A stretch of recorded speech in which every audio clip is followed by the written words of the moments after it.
नमस्कार दोस्तों, मैं डॉक्टर उमेश कुमार आज आपको यूरोप में क्रांतियों के दौर के अंदर लेके जा रहा हूँ। ठीक है, मैंने पिछली बार कक्षा के अंदर आपको बताया था, पिछले लेक्चर के अंदर, किस प्रकार यूरोप के अंदर राष्ट्रवाद और उदारवाद का उदय होता है।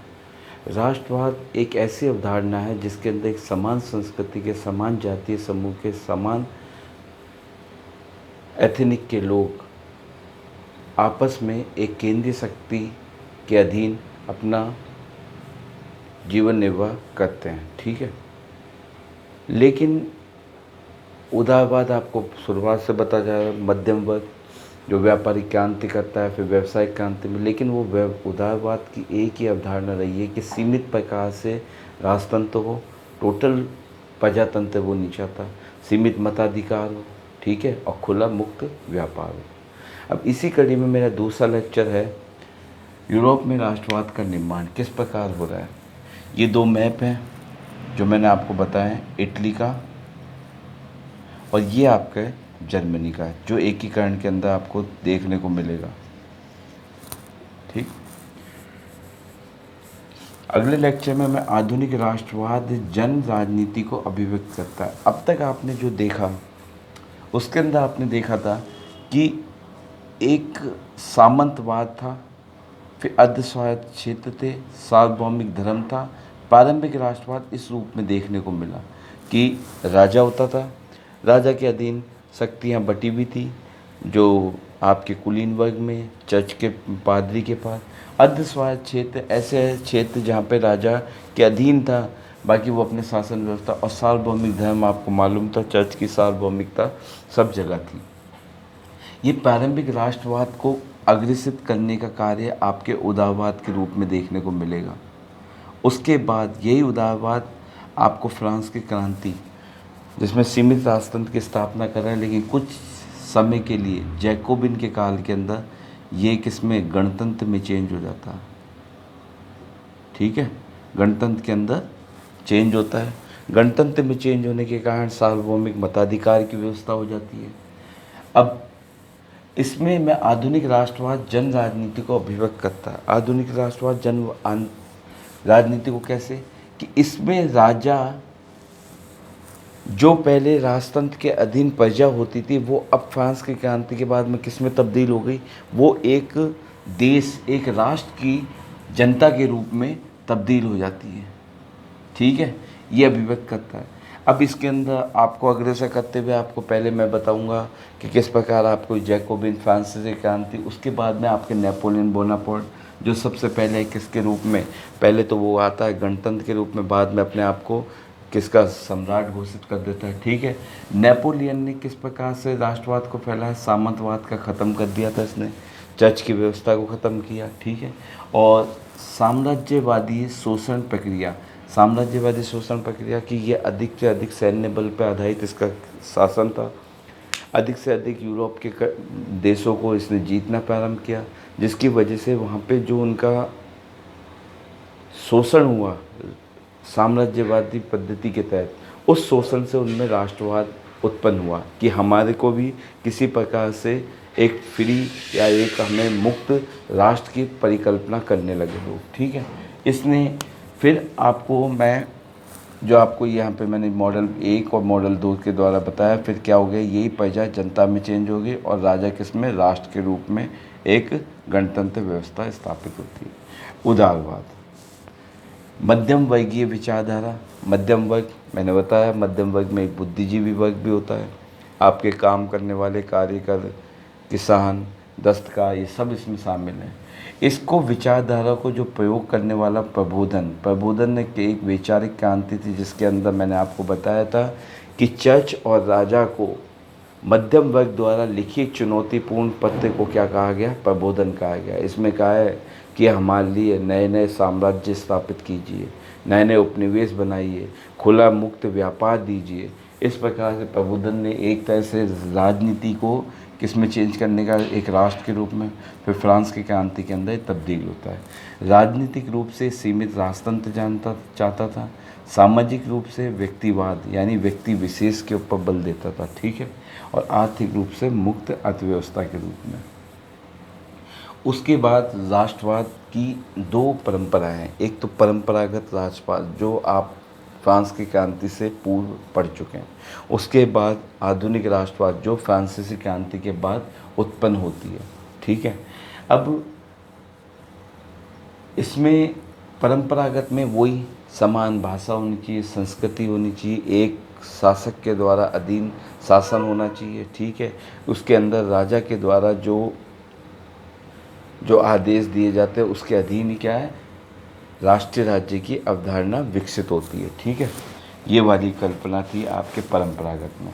दूसरा, सामंतवाद को इसने अवलिस्ट किया, चर्च राज्य के अधीन कर दिया कि अब चर्च के अंदर वो राजा को क्या करता था, राजा को नेपोलियन के अंदर देखा था राजा ने किस प्रकार चर्च से क्या अपने आप को देवी सिद्धांत से प्रत्यारोपित किया और अपने आप को बुर्बो वंश से संबंधित कर दिया था। ठीक है, एक रूप भाषा संस्कृति आपको देखने मिलती परंपरागत में। संगठित शासन व्यवस्था, संगठित मालूम है एक राजतंत्र होगा, उसके अधीन फिर आपके वर्ग होंगे।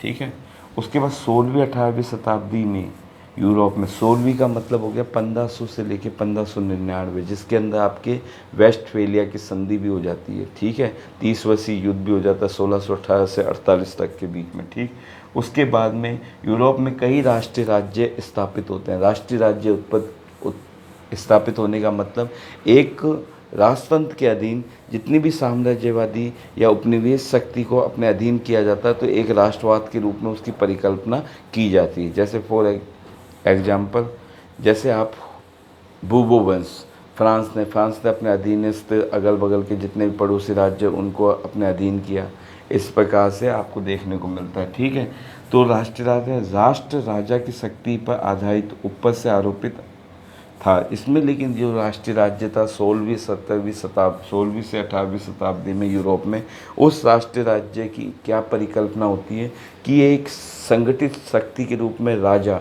के अधीन आरोपित शक्ति थी, जिसके अधीन बेचारे प्रजा रह रही थी। जैसे आप अभी पढ़ेंगे मैटरनिक, ऑस्ट्रिया का, हैब्सबर्ग साम्राज्य का शासक चांसलर होता है, उसने किस प्रकार विभिन्न भाषा विभिन्न संस्कृति के लोगों को अपने अधीन कर रखा था।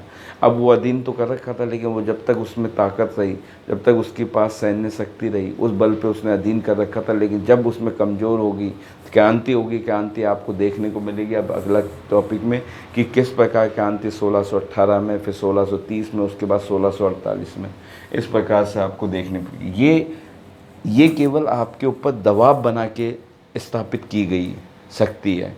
तो इस वजह से इसके ऊपर ये एक तरह से राष्ट्र की परिकल्पना की पहली सीढ़ी राष्ट्रीय राज्य स्थापित करने का प्रयास था। ठीक, अब आधुनिक के अंदर आप देखेंगे तो आधुनिक में मैंने बता चुका फ्रांस की क्रांति से जनता ने किसको बैठा दिया, जिसको जनता ने हटाया था जैकोबिन के काल में, गणतंत्र की स्थापना, संविधान की स्थापना। उसके बाद नेपोलियन आता है, नेपोलियन बोनापार्ट पहले आता है किसके रूप में, गणतंत्र के रूप में, लेकिन बाद में क्या करता है वो सत्ता पे राजतंत्र स्थापित कर देता है। ठीक है, विशेषाधिकारों का कुलीन वर्ग को जो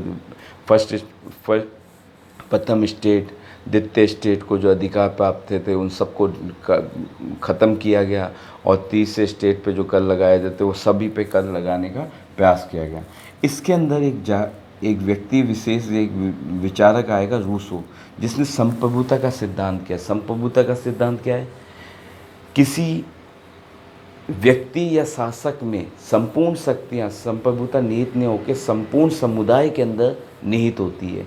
तो सॉवरेनिटी यानी एक समुदाय के ऊपर आरोपित करने का मतलब है इसने जनता को एक राष्ट्र की परिकल्पना यानी जनता को जन आंदोलन की तरफ अग्रसर किया। ठीक है, ये आपको देखने पर मिलेगा।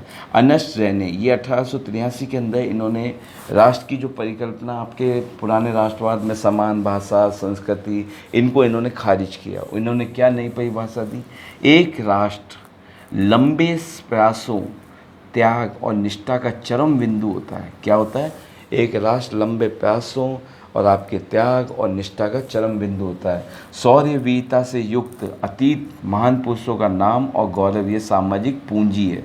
ठीक है, जो आपके फ्रीडम स्ट्रगल करने वाले व्यक्ति विशेष थे वो सब के सब क्या है, सामाजिक पूंजी है, जिस पर राष्ट्रीय विचार आधारित होता है। इसने इसकी कल्पना की थी आधुनिक राष्ट्रवाद की। अब इसके अंदर आप देखेंगे फ्रांस तथा यूरोप के बीच में जो युद्ध होता है वो फ्रांस और यूरोप के बीच का युद्ध, इसमें दो तरीके से देखें, एक तरफ तो फ्रांस का शासक यूरोप के शासक आपस में लड़ रहे हैं, दूसरी तरफ जनता फ्रांस के शासक से लड़ रही है। ठीक है, इस प्रकार एक तरफ तो आपको दिखेगा यूरोप के शासक, दूसरी तरफ फ्रांस की जनता की शक्ति की अवधारणा पे बल दिया गया। और राष्ट्रवाद में किसमें, फ्रांस यूरोप के अंदर ये राष्ट्रवाद किसमें, फ्रांस से आपकी क्रांति के बाद में ये सारे के सारे छन के कि संविधान होना चाहिए, किस प्रकार एक गणतंत्र होना चाहिए, किस प्रकार से आपकी संवैधानिक इकाइयाँ लोकतंत्र की स्थापना करनी चाहिए, इस प्रकार से यूरोप की आप परिकल्पना देखेंगे। ठीक, अब आएंगे अपन यूरोप के राष्ट्रवाद का प्रसार। यूरोप में राष्ट्रवाद का प्रसार करने का सबसे मेन कार्य किया था, मैंने आपको पिछले लेक्चर में बताया था, वियना कांग्रेस। नेपोलियन को एल्बा द्वीप के अंदर कैदी के रूप में रख दिया जाता है, उसके बाद उसकी मृत्यु हो जाती है। उसके बाद जो यूरोप के अंदर चेंजिंग की थी किसने, नेपोलियन द्वारा, जो यूरोप के मानचित्र को परिवर्तित किया था, उसको बदलने का प्रयास, पुनः उसको स्थापित करने का प्रयास, यानी उसको जो पहले था उस तरह से, यानी वैध शासन व्यवस्था, राजतंत्र की पुनः स्थापना और महाद्वीपीय चेंजिंग को, सीमाओं को दोबारा पुनर्निर्धारित करने का कार्य आपकी वियना कांग्रेस करती है। इसमें राष्ट्रवाद उदारवाद को बिल्कुल दबा दिया गया, लेकिन कहीं इसका रूप आपको देखने को मिलेगा एकीकरण के रूप में, दूसरी तरफ देखने को मिलेगा विखंडन के रूप में। दो स्टेट हैं जिसमें इटली और जर्मनी, ये दो देश जिसमें एकीकरण का प्रयास होगा। इसमें इटली में तो होगा काबुल के नेतृत्व में या एमेन्युअल द्वितीय के नेतृत्व में, और जर्मनी में होगा किसके नेतृत्व में, बिस्मार्क के नेतृत्व में एकीकरण होगा। ठीक है, ये आपको अभी देखने को मिलेगा। ठीक है, ओटोमन और हैब्सबर्ग साम्राज्य का विखंडन होता है।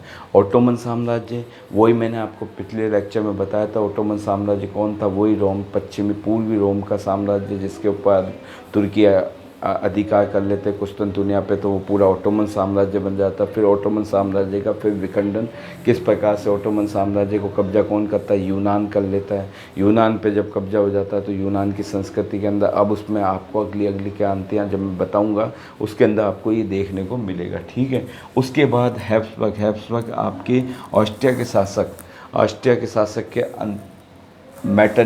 मैटरनिक के अंतर्गत, इसके अंदर आपके ये जो राज्य इकट्ठे किए जाते हैं उन सब का क्या होगा, विखंडन का दौर आएगा। ठीक है, राष्ट्रवाद के प्रसार के बाद एक आपके शब्द आया रूमानीवाद। रूमानीवाद कुछ ही नहीं है, जब पुनर्जागरण हुआ तो विज्ञान की तरफ आदमी ने अग्रसर हुआ, और जो पुरातन व्यवस्था थी उसको क्या कर दिया, एक निराधार या आधारहीन बनाने का प्रयास किया।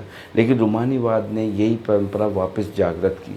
इसने बोला, रूमानीवाद ने क्या कहा, अंतर्दृष्टि और रहस्यवाद पे जोर दिया, जिससे इसने कहा कि आपकी लौकिक कहानियाँ, आपकी राष्ट्र की आत्मकथा, लोकगीत, जन काव्य, लोक नृत्य, ये सब क्या है, एक राष्ट्र की परिकल्पना के दायरे के अंदर आते हैं। ठीक है, इसके मेन आपके लीडर हैं योहान गॉडफ्रीड,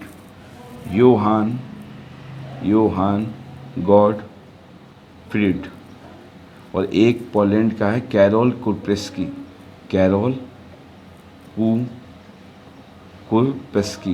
इसने कुरपेस्की ने तो किसके द्वारा, आपका वो क्या बोलते हैं, पियानो के द्वारा इसने बनाया, और इसने वो पियानो के द्वारा इसने संस्कृति को प्रचार करने का प्रयास किया। ठीक है, अब मैं यहाँ पे आपको अगले लेक्चर में जो मैं बताऊँगा, देखो इटली 7 राज्यों का समूह था।